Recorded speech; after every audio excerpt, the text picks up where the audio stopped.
Okay, magandang umaga sa ating lahat. Nandito na ba ang lahat para sa ating virtual meeting ngayong araw?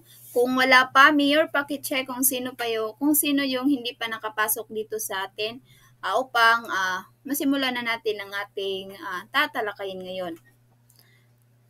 Okay, maraming salamat, Mayor. Binibining Danica, panimulan ang panalangin. Amen. Ngayon, sa muli, magandang umaga sa ating lahat. Bago tayo dadako sa ating tatalakayin ngayon, ay magtatala muna tayo ng liban kung sino ang liban sa ating klase ngayon. Magtatawag ako ng tatawagin ko ang iyong pangalan at sasabihin nyo na narito po binibini. Naunawaan ba ng lahat? Okay, magaling.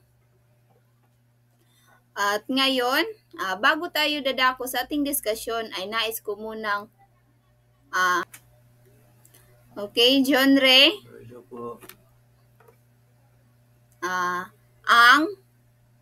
Okay, magaling. Dahil sa klase natin ngayon ay walang liban. Ngayon ay nais kong ipaalam sa inyo o nais kong malaman ninyo ang magiging alituntunin natin sa klase ngayong araw. Makinig ng mabuti sa guro kapag ito ay nagsasalita. Iwasan ang pakikipag-usap sa katabi kapag hindi naman ito importante. Itaas ang kamay kapag sasagot o may mga katanungan. Naunawaan ba ng lahat? Okay, magaling kung naunawaan. Ngayon, bago tayo dadako sa ating diskusyon, ay magbabalik-aral muna tayo. Kung may naalala ba kayo kung ano ang ating tinalakay noong nakaraang araw? Sino sa inyo ang nakaalala kung ano ang ating tinalakay kahapon? Okay, Dumagno. Ano ang ating tinalakay kahapon? Okay, magaling. Talagang naunawaan talaga ninyo. Magbigay kung ano ang mga halimbawa ng maikling kwento. Okay? Joff? Okay, tama. Ito ay ang mga talagang naunawaan nyo talaga at talagang nakikinig kayo sa ating diskusyon kahapon.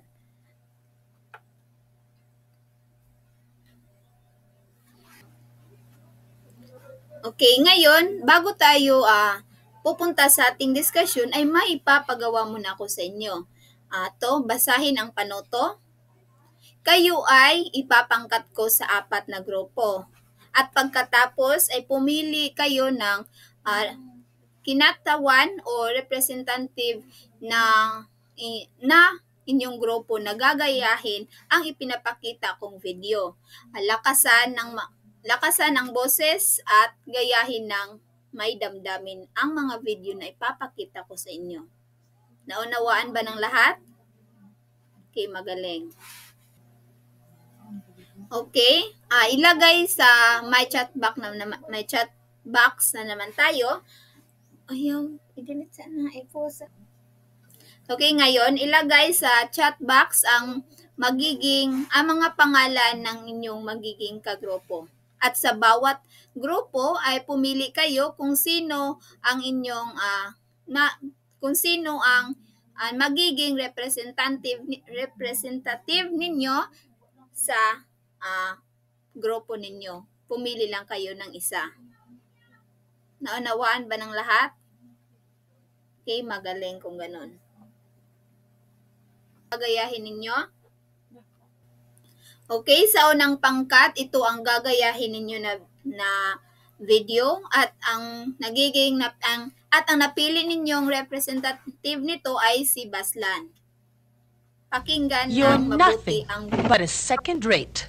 Trying hard. Copycat. You're nothing but a second rate. Trying hard. Okay, Copycat. Baslan? Simulan mo na. You're nothing but a second-rate, trying hard, copycat. Okay, magaling. Talagang You're nothing talagang naunawaan but a talaga ni second-rate, Bastian at trying pinakita hard, talaga niya copycat. kung ano ang totoong emosyon niya. You're sa nothing pagpakita niya but sa a video second-rate, nito. trying Ngayon, sa hard, pangalawang video copycat. na naman ay si People Diamos. never change. Science tells us that our genetic imprint predetermines your fate, your character, your choices. Pinanganak kang bobo, lalaki kang bobo, mamamatay kang bobo. People never change. Science tells us that our genetic imprint Magaling, predetermines Diamos. your fate, Naunawaan your at character, your binigyan mo choices. talaga ito ng Pinanganak emosyon. kang bobo, Okay, lalaki sa kang bobo, dadako naman tayo mamamatay sa kang pangatlong bobo. pangkat People na never change. Science tells us that our gaganapin genetic ni, imprint predetermines your fate, Ginoong your Christian. character, your choices. Zoe! Bakit mo inamin, Okay, Joko? sandali lang kasi masyadong mahina yung... Dahil narinig mo na mahal kita? At dahil mahal kita, in-expect mo na patatawarin kita? Hindi. Hindi naman sa ganun. Sasabihin ko naman sa'yo. Ang dami-dami mong chance para sabihin sa akin yung totoo pero hindi mo ginawa. Wala lang talaga ako mahanap na tamang timing. Sabihin ko naman sa'yo eh. Hindi ko to ginusto, hindi ko to sinasadya. No, Joko! That's the lie that you want to keep telling yourself. Na napilitan ka lang na magsinungaling na hindi mo sinadya. Pero sinadya mo! Pinili mo! Huwag kang pa-victim, hindi ikaw ang biktima! Sinungaling ka lang talaga! Zoe!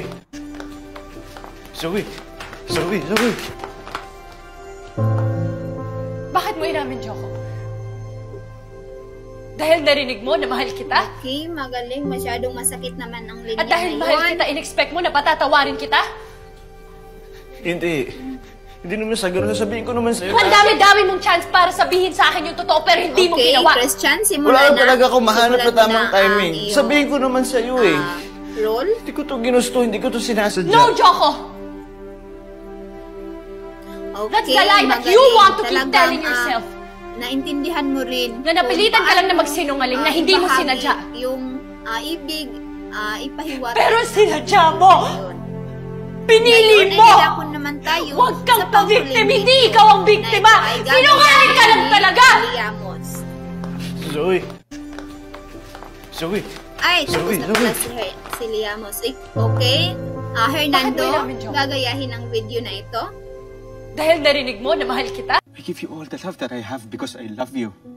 Kung mahal mo ko, bakit pinapapili mo ako? Kung mahal mo ako, bakit hindi ako ang piliin mo, Joy? I give you all the love that I have because I love you. Kung mahal mo ko, bakit pinapapili mo ako? Kung mahal mo ako, bakit hindi ako ang piliin mo, Joy? I give you all the love that I have because I love you. Kung mahal mo ko, bakit pinapapili mo Okay, ako? simula Kung na, mahal mo ako, Hernando. Bakit hindi ako ang piliin mo, Joy? I give you all the Okay, love that I have because I magaling. love Kailangan you. ba talaga tayong Kung mahal mo pumili? ko, bakit Pwede bang pinapapili mo isa ako? lang? Kung Ay, mahal mo char ako, lang. bakit hindi ako ang Okay, piliin mo, ngayon Joy? ay I give sa you all the love that I have ngayon, because I love you. Kung mahal mo ko, bakit pinapapili mo ako? ang mahal mo ako, bakit hindi ako ang piliin mo, naintindihan Joy? ninyo sa sa I give you all the mga love that I video have na because I inyong love you. Kung mahal napakinggan mo o ko, bakit nakikita. pinapapili mo ako? May Kung mahal mo idea ako, ba bakit kayo hindi ako ang piliin mo, Joy? ano ang I give you magiging all the love paksa that I have natin because I ngayong love you. araw? Kung Sino mahal ang mo may ko, bakit idea? pinapapili mo ako? Kung mahal mo Pwede? ako, bakit hindi Okay, ako ang piliin mo, maaari. Joy?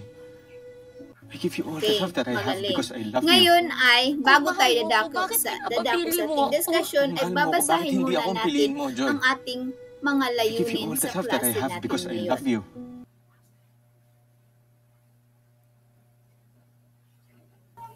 Bago tayo magsimula sa ating talakayan ay babasahin muna natin ang layunin. So, sa pagtatapos ng aralin, ang mga mag-aaral ay inaasahang A. Nalalaman ang kahulugan at mga elemento ng nobela.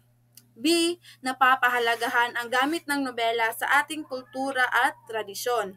C. Nakagagawa ng sariling script na hango sa totoong buhay. So, ano nga ba ang nobela? So, Ang nobela ay isang mahabang katahang pampanitikan na naglalahad ng mga pangyayari na naghahabi sa isang mahusay na pagbabalangkas na ang pangunahing sangkap ay ang pagkakalabas ng hangarin ng bayani sa dako at ng hangarin ng katunggali sa kabila. Isang makasinging na pagsasalaysay ng maraming pangyayaring magkasunod at magkaugnay. So, ang nobela ay isang uri ng mahabang kwento na isinulat bilang isang akdang pampanitikan. So, ipinapakita nito ang sunod-sunod na mga pangyayari na maingat na binabalangkas upang bumuo ng isang kwento. Sa nobela, mayroong pangunahing tauhan o bayani na may layunin o hangarin at kadalasang may katunggali na may kabaliktaran o iba ring layunin. So, sa nobela talaga hindi talaga natin maiiwasan na merong bida at merong kontrabida. Ang banggaan ng mga layuning ito ay nagpapalalim at nagpapakomplikado sa kwento. Ang mga pangyayaring isinasaad ay magkakaugnay at maingat na inihanay upang magdulot ng makabuluhang salaysay na siyang bumubuo ng kabuuang kwento ng nobela. So, yun ang nobela. Meron naman tayong mga bahagi ng nobela. Una ay ang tagpuan. So, ang tagpuan ay lugar at panahon ng mga pinangyarihan.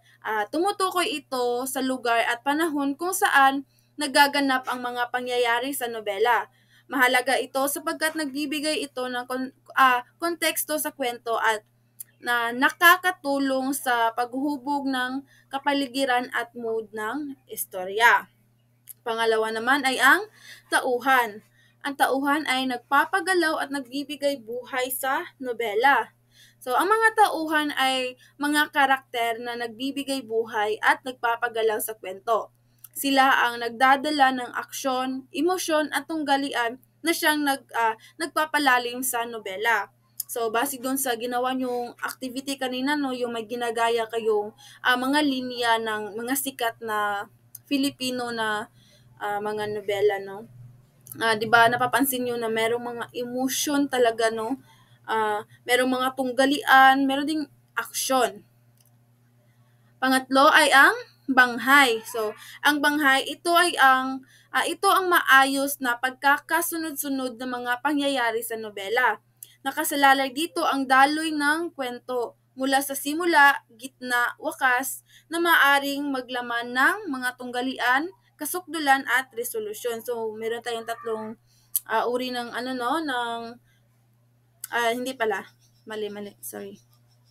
So, yun ang banghay. Pang-apat naman ay ang pananaw. So, ang pananaw, ito yung panauhang ginagamit ng may akda. So, ang pananaw, ito ay tumutukoy sa panauhin o perspektibong ginagamit ng manunulat sa pagsasalaysay ng kwento. So, meron tayong tatlong uri nito. Ito yung may tatlong uri. Sorry, nagkamali ako kanina. So, una ay ang una. So, ito ay ang kapag kasali ang may akda sa kwento. So, ito yung unang panauhan, Ang may akda ay kasama sa kwento bilang isang tauhan at ginagamit ang ako o tayo. Sa B naman ay ang pangalawang panauhan. Ang may akda ay nakikipag-usap sa mambabasa gamit ang ikaw. So, ang ginagamit ay ikaw. Sa pangatlo naman ay ang pangatlong panauhan. Ang may akda ay tagapagmasid lamang at ginagamit ang siya o sila sa pagsasalaysay ng mga pangyayari.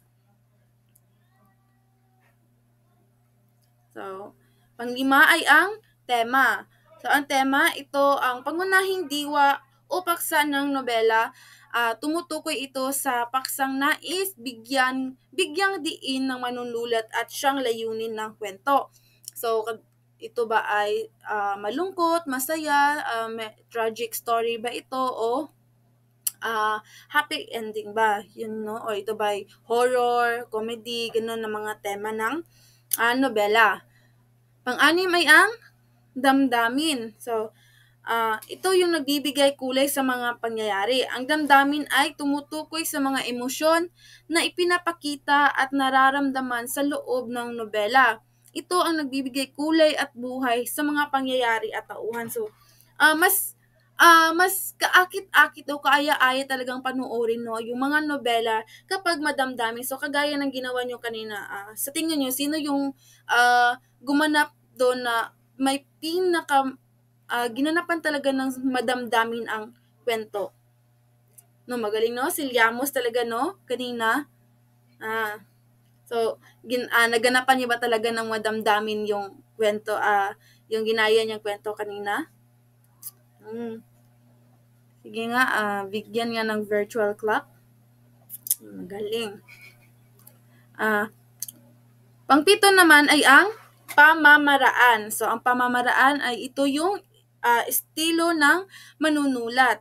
So, ang estilo o technique ng manunulat sa pagsulat ng nobela. Maaring ito ay nasa anyo ng paggamit ng mga tayutay, paglalarawan, o pagsasalaysay na nagpapatingkad sa kasiningan ng akda. So, meron naman dito, ang pangwalo ay pananalita. Ang dialogo o mga salitang ginagamit ng mga tauhan sa nobela. So, yan yung pananalita, no? Ito ay nagbibigay buhay sa kanilang mga damdamin o sa loobin. So, syempre kapag need talaga natin ng pananalita, no, o yung script o yung dialogue para mas magkaintindihan, no, para mas feel talaga yung damdamin. Pang-siyam naman ay ang simbolismo.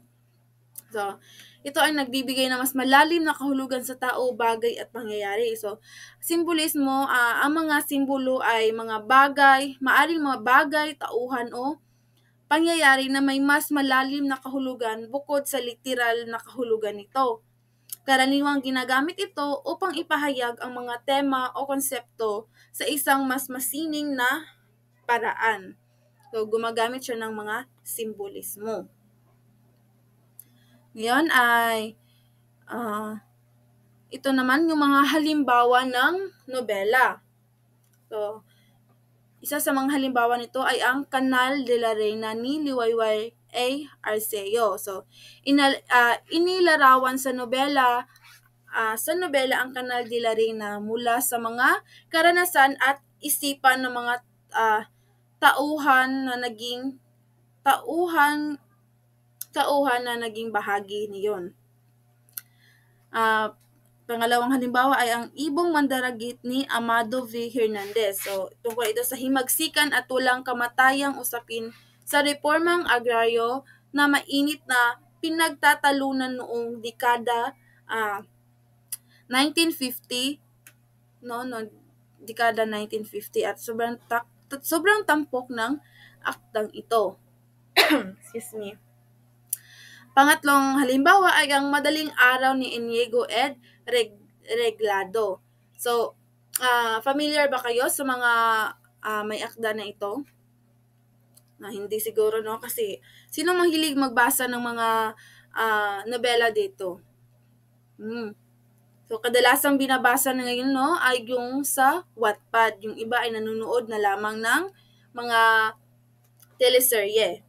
So, Madaling Araw ni Inigo Ed Reglado, ito ay ang tungkol sa paghihimagsik ni Juan galit laban sa mga Amerikano.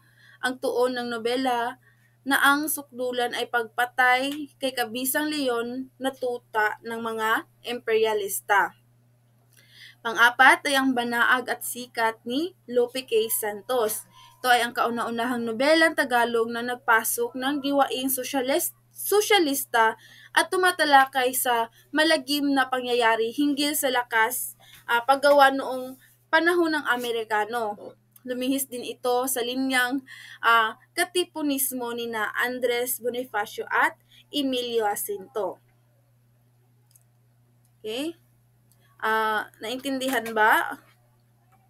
Okay, magaling. Nakikinig ba kayo, class? Sige nga, itaas nga ang virtual hand kung nakikinig pa. Okay, magaling. So, ito pa, no, panghuling halimbawa. Lalaki sa dilim ni Benjamin M. Pascual. So, gahasa, tungkol ito sa gahasa at ang madilim na pangyayari hinggil sa buhay ng babae sa pananaw ng lipunang patriarkal. Ang itinampok ng walang bahid ng kabastusan. Manapay inilahad iyon sa banayad, madulas na salitaan. So, naintindihan ba kung ano ang nobela? Okay. Vivero, maaari mo bang ipaliwanag kung ano yung nobela base sa tinalakay natin ngayon? Okay, so magaling, no? Ang nobela ay isang uri ng akdang pampanitikan. So, magaling. Ngayon, kung wala ng katanungan ay dumako naman tayo sa ating gawain. Okay, meron na naman tayong gawain, no? Okay, panuto. Sa parehong pangkat, magbigay ng iilang linya galing sa nobela at bibigyan ko kayo ng emoji, no?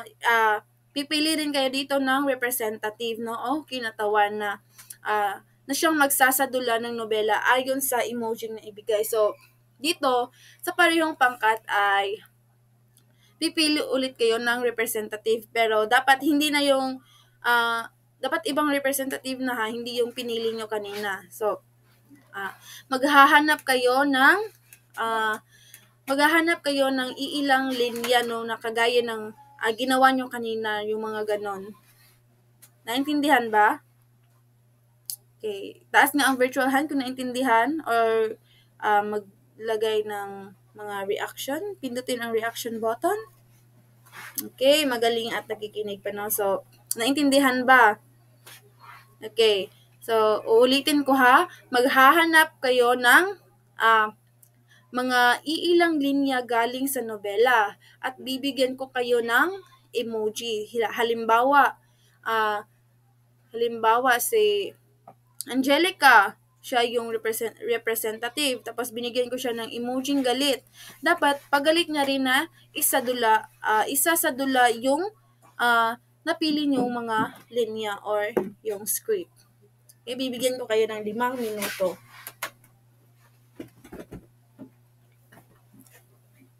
Okay, tapos na ba? Okay, so simulan natin sa unang pangkat. Okay, ang emoji na napili ko ay in love. Sige nga, i-act ito ng in love. Ang napili nyong linya, i-act ng parang in love. Okay, magaling. So, bigyan natin ng isang virtual clap ang unang pangkat. Okay, next is ang pangalawang pangkat naman. Ang emoji ay malungkot.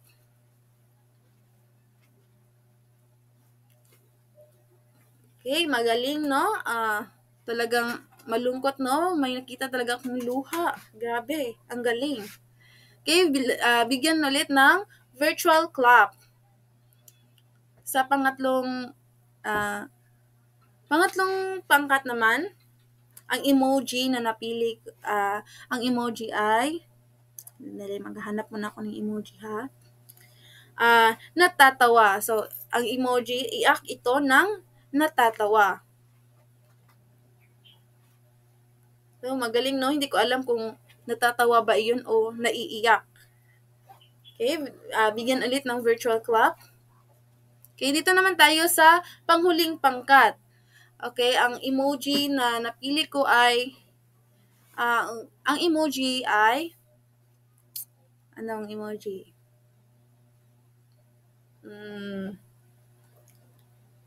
Galit. Okay, galit na lang. Sige, yung galit. Dapat galit na galit talaga, ha? Sige. Simulan na. Okay, magaling. Galit na galit talaga, no? Parang parang gustong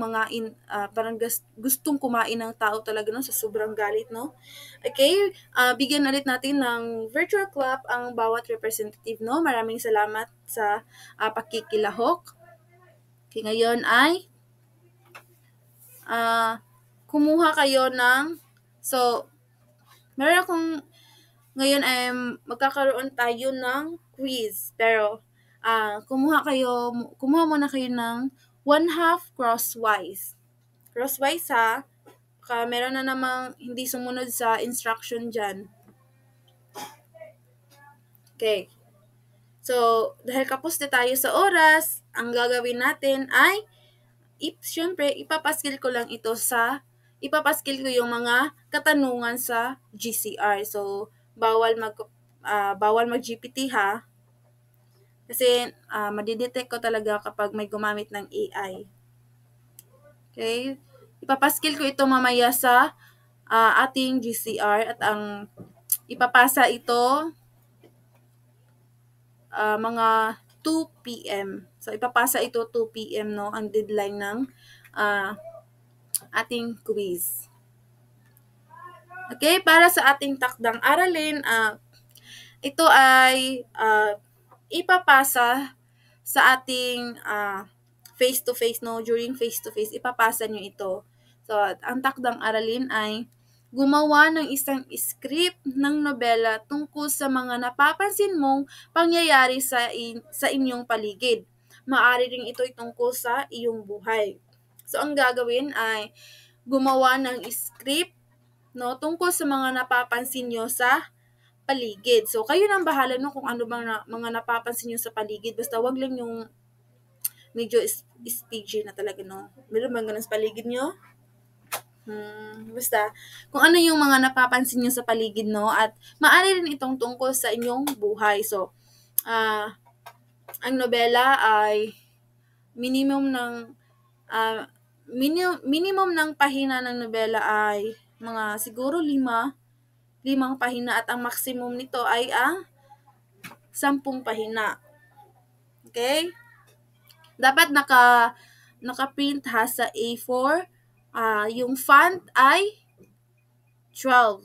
Ang font ay Arial at ang size naman ng font ay 12. So, isisend ko lang din mamaya, no, kung ano yung